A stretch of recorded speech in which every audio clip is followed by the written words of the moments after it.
प्रेम और समर्पण का यदि कोई भाव रखने वाली राशि है तो वो है कन्या राशि।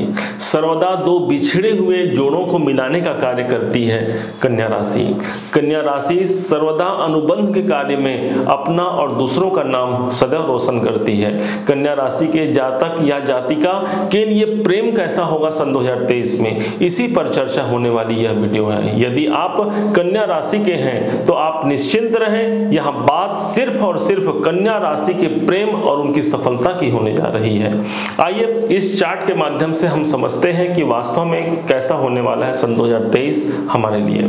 सन 2023 में कन्या राशि जहां पर लिखी हुई है, राशि चक्र की कुंडली में राशि चक्र के जो नंबर में जो छठवीं राशि आती है यही कन्या राशि है, इसीलिए यहाँ पर 6 पाया जाता है। छठवें नंबर से जो 5वां भाव होता है यही कन्या राशि का प्रेम होता है। यहाँ से गिनेंगे 1 2 3 4 5, अर्थात पंचम भाव जहां पर 10 लिखा है वही कन्या राशि के प्रेम का भाव है। इस भाव के अधिपति होते हैं शनिदेव। अब शनि देव जब प्रेम के स्वामी हो जाते हैं तब ऐसे लोग जब किसी से प्रेम करते हैं तो बहुत निष्ठा पूर्वक प्रेम करने वाले होते हैं, बहुत ही नियम अनुशासन से रहने वाले। इन्हें चाहिए कि हमारे प्रेम में किसी भी प्रकार से दगाबाजी नहीं चलेगी, ये स्वयं धोखेबाज नहीं होते और दूसरों के द्वारा प्रदत्त धोखे को कभी स्वीकार भी नहीं करते।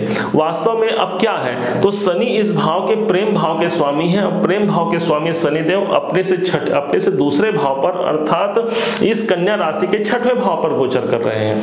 कब से कर रहे हैं तो 17 जनवरी से प्रारंभ कर चुके हैं और पूरे वर्ष भर रहेंगे ये 6ठे भाव पर। अब प्रेम का स्वामी ये आपका प्रेम का भाव है, प्यार का भाव है। प्यार भाव का स्वामी शनि यदि 6ठे भाव पर चला जाए तो इसे बहुत अच्छा नहीं माना जाएगा आपके वैवाहिक या प्रेम संबंधों के जीवन को लेकर के, क्योंकि प्रेम भाव का स्वामी यदि शत्रु भाव में चला जाए तो प्रेम को यहाँ निराशा मिलती है। आपसी तनाव जो है दो युगलों के बीच में मिल सकती है। दाम्पत्य जीवन में आप देखेंगे कि इस समय पर सबसे अधिक तनाव की स्थिति भी बन सकती है।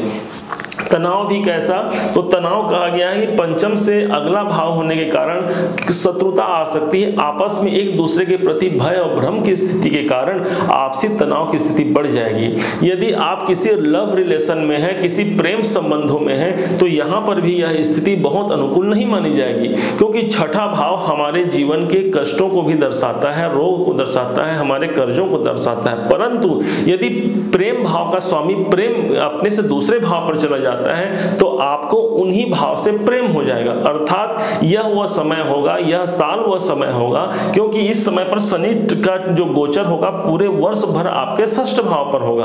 अर्थात आपका प्यार कहाँ गया, आपका प्यार गया है आपके रोग में, आपके ऋण में, आपके शत्रु में। भाई अब इनसे प्यार कैसा, तो प्यार ही होता है। कहा गया है प्यार जहां होता है, प्यार नहीं देखता कि न उम्र की सीमा हो न जन्मों का हो बंधन। इसी प्रकार से यहाँ पर उस राशि के स्वामी को यह नहीं पता कि मैं जातक को इसका क्या फल मिलेगा, हाँ लेकिन प्रेम उस भाव से बना दिया। अर्थात आपको जो शारीरिक समस्या है उससे आपको प्रेम हो जाएगी।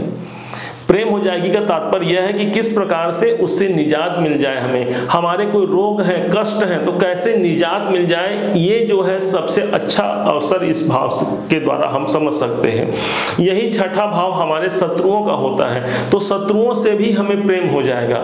अर्थात हम जब शत्रुओं से प्रेम करने लगेंगे तो लॉ ऑफ अट्रैक्शन का नियम है कि आप जो दूसरों को देते हैं वही आपके पास प्राप्त होता है। तो जब शत्रुओं से हम प्रेम करेंगे तो शत्रु भी हमसे प्रेम करने लगेंगे। फल स्वरूप यह होगा कि हमें उनसे अच्छा फल प्राप्त होगा, अर्थात शत्रुओं से भी लाभ की स्थिति जो है वो बन जाएगी। शनि देव की अगली दृष्टि यहाँ से तीसरी दृष्टि आपके अष्टम भाव पर अर्थात कन्या राशि के अष्टम भाव पर है। अब अष्टम भाव में यदि शनि की दृष्टि हो जाए तो आयु के दृष्टिकोण से बहुत अनुकूल माना जाएगा, लेकिन जब आपके प्रेम भाव का स्वामी अष्टम में चला जाए तो आपको एकांतवासी बना देता है। इस समय पर मनुष्य यह चाहता है कि मैं एकांत में वास करूं मेरी सारी समस्याओं को मैं ही समझूं, मैं ही सुलझाऊं। और इस प्रकार से जब अष्टम भाव पर इसका प्रभाव होगा तो आपको अपने स्वयं से और एकांत से आपको प्यार हो जाएगा। अष्टम भाव जो होता है यही आपके संघर्षों को दिखाता है, आपके ऑकल्ट को दिखाता है, आपके गुप्त विद्याओं को दिखाता है, आपके रहस्यों को दिखाता है। तो सब शनि स्वयं एक रहस्यमय ग्रह है। ऑलरेडी यहाँ पर राहु जो है विद्यमान है, तो इस टाइम पर इस वर्ष सबसे ज्यादा जो रहस्यात्मक व्यक्ति गिने जाएंगे या रहस्यात्मक महिलाएं जो गिनी जाएंगी वो कन्या राशि के लोग ही होंगे। इनमें ऐसी रहस्यात्मक शक्ति आएगी कि सामने वाला इसे समझ भी नहीं पाएगा और ये स्वयं जो है अनसुलझे किताब की तरह यह जो है खुले रहेंगे। अब यहीं से शनि की एक दृष्टि पड़ जाएगी, 1 2 3 4 5 पंचम मतलब पंचम दृष्टि दशम भाव पर पड़ जाएगी। इस समय पर सबसे माफ कीजिए शनि की 7वीं दृष्टि 1 2 3 4 5 6 7 द्वादश भाव पर पड़ जाएगी। द्वादश भाव पर जब शनि की दृष्टि आ जाती है तो द्वादश भाव से जुड़ा हुआ हमारा प्यार बढ़ जाता है। द्वादश भाव काहे का? तो द्वादश भाव होता है आपके निवेश का, आपके इन्वेस्टमेंट का, आपके हॉस्पिटल का, आपके जीवन के खर्चों का। तो यदि शनि का इस भाव से प्रेम बढ़ा दे तो आपके खर्चे बढ़ जाएंगे। मानो आपका प्यार ही खर्चों पर है। अब वो खर्चे कोई गलत नहीं होंगे, आप यदि वह आपके लिए आवश्यक है, बहुत दिनों से आप प्रयासरत है कि मुझे अमुक कार्य करना है, मुझे अमुक सामग्री खरीदनी है, तो यह वह समय होगा कि आप उस पर आप धन खर्च करेंगे। क्योंकि यही भाव आपके निवेश का होता है, आपके धन के व्यय का होता है। इसलिए हो सकता है कि आपका इस समय जो ज्यादा प्यार उमड़े वह आपका निवेश की ओर हो। आप इस समय कोई बड़े प्रयोजन धन को हाथ में रखने के बजाय अपने निवेश करने का साधन तलाश करेंगे और निश्चय मानिए इस निवेश का प्रतिफल आपको 100% पॉजिटिव भी मिलना है। 7वीं दृष्टि यहाँ पर द्वादश भाव में है। अब 10वीं दृष्टि की बात करते हैं। 7 8 9 10 10वीं दृष्टि आपके जीवन के कहां पड़ गई? तो यहां पर पड़ गई है आपके तृतीय भाव पर। तीसरा भाव कहेगा तो भाई आपके प्रेम का मालिक शनि छठे में बैठा है और स्वयं तीसरे घर को देख रहा है। मान लो कि तीसरा भाव है आपके रिस्क लेने की कैपेबिलिटी का, आपके क्षमता का, आपके साहस का, आपके पराक्रम का। तो जब शनि स्वयं पराक्रम के देवता माने गए हैं और शनि की दृष्टि दशम भाव पर हो जाए जो आपके प्रेम के देवता है, तो आपका प्रेम कहां हो गया? आपका प्रेम हो गया आपके साहस पर। एक बात आपने भली भांति सुना होगा, रिस्क नहीं तो इश्क नहीं। अर्थात जिस क्षेत्र में आप रिस्क लेंगे उसी क्षेत्र में आपको इश्क हो जाता है, या जिस क्षेत्र में आपको इश्क हो जाए उसी क्षेत्र में आपको रिस्क भी लेना पड़ता है। तो यह कॉम्बिनेशन इतना अच्छा कॉम्बिनेशन होगा कि मानो आपने रिस्क लिया। अच्छा, ये कॉम्बिनेशन तो बना ही, और इसके साथ साथ बात यहां पर सबसे प्रथम तो यह उठ जाएगी, आप चाहे ना चाहे आपका प्यार ही रिस्क लेने के लिए उमड़ पड़ा है। मानो कि मैं ये नहीं देखूंगा कि मुझे क्या फल मिलेगा, अच्छा मिलेगा या बुरा मिलेगा, बस मेरा प्यार है, मैं रिस्क लेना चाहता हूं या मैं रिस्क लेना चाहती हूं, और कूद गए। और यकीन मानिए जब शनि की दृष्टि अगर कुंडली में है, आपके राशि चक्र में है, आपके तीसरे भाव पर, तो शनि जो है आपके पंचमेश होने के कारण आपके योग कारक ग्रह बनते हैं। और योग कारक ग्रह की दृष्टि कभी भी निरर्थक नहीं होती, सदैव उन्नति कारक होती है। इसलिए आपके रिस्क ली गई जो क्षमता है, जो आपने रिस्क ली है, उसका 100% आपको पॉजिटिव इफेक्ट देखने को जरूर मिलेगा।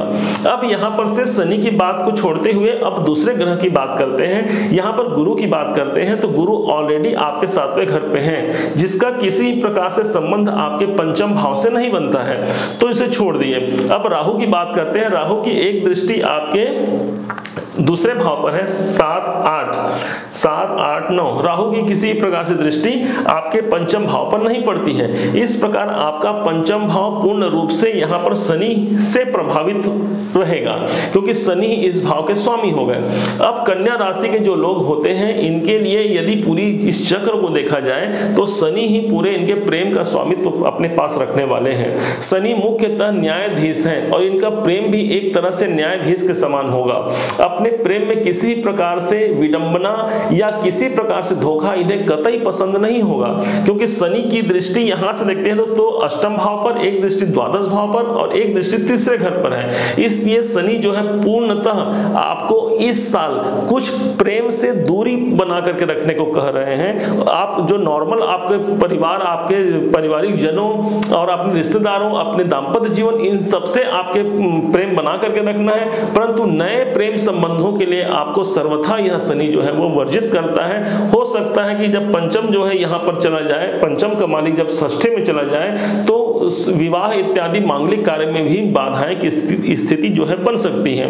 बशर्ते आप ये समझिएगा कि शनि जो है मतलब आपके कुंडली का सप्तमेश भी यदि खराब ना हो तब, हालांकि यहाँ पर विवाह की बात करते हैं तो सप्तम भाव का स्वामी सप्तम भाव में ही है, तो गुरु का सप्तम में होना वैवाहिक दृष्टिकोण से बहुत उत्तम माना गया है, खासकर लड़कियों के। तो कन्याओं के विवाह के लिए अभी अप्रैल तक का समय जो होगा वह जो है विवाह जो है फिक्स होने की संभावना काफी बढ़ जाएगी। विवाह के बाद गुरु की स्थिति अलग होगी, उसका विवरण हम अन्य वीडियो में लागे इसे पुनः लेकर के आएंगे कि वैवाहिक दृष्टिकोण से कैसा होगा। उम्मीद है कि आप अपने इस प्रेम और सफलता के इस प्रयास को हमारा सफल पाए होंगे। यदि आप हमारे इस परिश्रम से आप संतुष्ट हैं तो अपना लाइक और सब्सक्राइब और आइकॉन बटन दबा के आप बेल आइकॉन को दबा करके हमें अपना प्यार जरूर दीजिएगा। पुनः एक बार फिर आप सभी का दिवस जो है वो मंगलमय रहे, आप अनेक जो है प्रगति मार्ग पर अग्रसर हो, इसी शुभकामनाओं के साथ जय श्री राम।